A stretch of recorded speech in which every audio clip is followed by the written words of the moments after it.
സംസ്ഥാനത്ത് ഇന്നും ശക്തമായ മഴയ്ക്ക് സാധ്യത 9 ജില്ലകളിൽ ഇന്ന് യെല്ലോ അലേർട്ടാണ്. വിശദാംശങ്ങൾ മഴ മുന്നറിയിപ്പ് എങ്ങനെയാണ്, ഏതൊക്കെ ജില്ലകൾക്കാണ് പ്രത്യേക ജാഗ്രതാ നിർദ്ദേശം നൽകിയിട്ടുള്ളത്? അരുണ്യ, സംസ്ഥാനത്ത് ഇന്നും ശക്തമായ മഴയുണ്ടാകുമെന്നാണ് കാലാവസ്ഥാ വകുപ്പ് നൽകുന്ന വിവരം. ഇതിൻ്റെ ഭാഗമായി 9 ജില്ലകളിലാണ് യെല്ലോ അലേർട്ട് പ്രഖ്യാപിച്ചിരിക്കുന്നത്. മധ്യ വടക്കൻ ജില്ലകളിലാണ് അലേർട്ട് നിലനിൽക്കുന്നത്. കാസർഗോഡ്, കണ്ണൂർ, വയനാട്, കോഴിക്കോട്, മലപ്പുറം, പാലക്കാട്, തൃശ്ശൂർ, ഇടുക്കി, എറണാകുളം ഈ 9 ജില്ലകളിലാണ് യെല്ലോ അലേർട്ട്. തെക്കൻ ജില്ലകളിൽ ഇന്ന് അലേർട്ടൊന്നും പ്രഖ്യാപിച്ചിട്ടില്ല.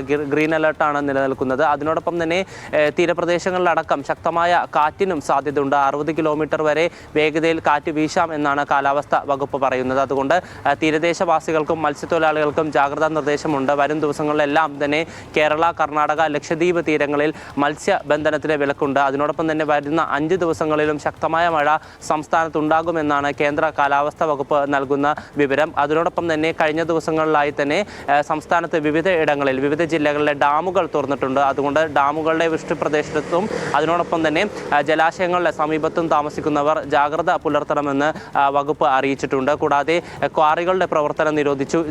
മിക്ക ജില്ലകളിലെയും വിനോദസഞ്ചാര കേന്ദ്രങ്ങൾ അടച്ചിട്ടുണ്ട്. കൂടാതെ മലയോര ജില്ലകളിലും ഒറ്റപ്പെട്ട മഴയ്ക്ക് സാധ്യതയുണ്ട്. അതുകൊണ്ട് തന്നെ സംസ്ഥാനത്ത് ഉടനീളമുള്ളവർ ജാഗ്രത പാലിക്കണമെന്നാണ് വകുപ്പ് അറിയിക്കുന്നത്. ഇന്നലെ മാത്രം സംസ്ഥാനത്ത് 5 മരണമാണ് റിപ്പോർട്ട് ചെയ്തിരിക്കുന്നത്.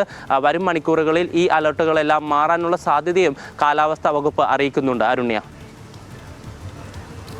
ഹാൻസ്, സംസ്ഥാനത്ത് കഴിഞ്ഞ ദിവസങ്ങളിൽ മരണമടക്കം ഈ മഴക്കെടുതിയിൽ സംഭവിച്ചിരുന്നു. വിവിധയിടങ്ങളിൽ നിരവധി വീടുകൾക്ക് വലിയ നാശനഷ്ടം ഉണ്ടായിട്ടുണ്ട്. അതുപോലെ തന്നെ മരങ്ങൾ കടപുഴകി വീണ് റെയിൽ ഗതാഗതം, വാഹന ഗതാഗതം അടക്കം വലിയ നാശനഷ്ടങ്ങൾ സംസ്ഥാനത്ത് വിവിധയിടങ്ങളിലായിട്ടുണ്ട്. അതിനെക്കുറിച്ച് കൂടി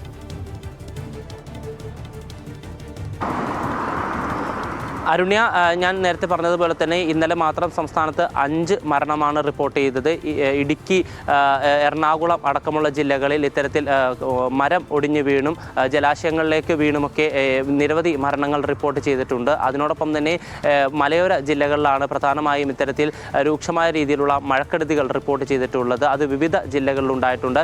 കണ്ണൂർ, കാസർഗോഡ്, വയനാട്, ഇടുക്കി, തൃശ്ശൂർ ജില്ലകളിലെല്ലാം തന്നെ വിവിധ ഇടങ്ങളിൽ മഴക്കെടുതികൾ റിപ്പോർട്ട് ചെയ്തു. ഇതിൻ്റെ ഭാഗമായി തന്നെ നിരവധി ഇടങ്ങളിൽ ഈ മഴ ശക്തമാകുന്ന സാഹചര്യത്തിൽ വിവിധ ഇടങ്ങളിൽ ഡാമുകൾ തുറന്നു. അതുകൊണ്ട് തന്നെ കക്കയം അടക്കമുള്ള ഡാമുകളാണ് ഇന്നലെ തുറന്നത്. ഇടുക്കി ജില്ലകളിലെ ഡാമുകളും തുറന്നിട്ടുണ്ട്. എറണാകുളം ജില്ലകളിലും ഡാമുകൾ തുറന്നിട്ടുണ്ട്. അതുകൊണ്ട് തന്നെ ഈ ഭാഗങ്ങളിലും ജലാശയങ്ങളിൽ ജലനിരപ്പ് ഉയരുന്ന സാഹചര്യമാണ് നിലനിൽക്കുന്നത്. തിരുവനന്തപുരം ജില്ലയിൽ ഇന്നലെ ശക്തമായ മഴ ഉണ്ടായിരുന്നില്ലെങ്കിൽ പോലും നെയ്യാർ ഡാം അടക്കമുള്ള ഡാമുകളുടെ ഷട്ടറുകൾ ഉയർത്തിയിട്ടുണ്ട്. ആ ഒരു സാഹചര്യത്തിൽ തന്നെ വിവിധയിടങ്ങളിലെ മഴ മുന്നറിയിപ്പ്.